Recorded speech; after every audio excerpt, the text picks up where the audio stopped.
ભાવનગરના તિલકનગર દેવીપૂજક વાસમાં માતાજીના મંદિર નજીક ખુલ્લી જગ્યામાં ઘોઘા રોડ પોલીસે બાતમીના આધારે રેડ પાડીને જુગાર રમતા વિનોદભાઈ ચતુરભાઈ સોલંકી, રાજેશભાઈ ગિરીશભાઈ મકવાણા, નરેશભાઈ ગોપાલભાઈ સોલંકી, ભરતભાઈ મંજીભાઈ બારૈયા અને ગણેશભાઈ પોપટભાઈ મકવાણા સહિત 5ને ગંજીપત્તાના પાના અને રોકડા રૂપિયા 21,150ના મુદ્દામાલ સાથે ઝડપી લઈને ઘોઘા રોડ પોલીસ સ્ટેશનમાં ગુનો નોંધાવી આગળની કાર્યવાહી હાથ ધરી.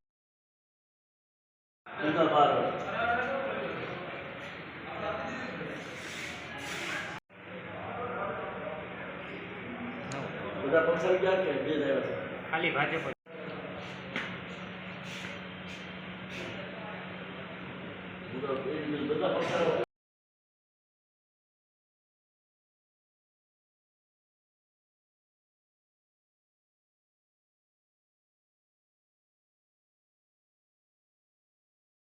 એને ઉભા રહ્યા હતા મેં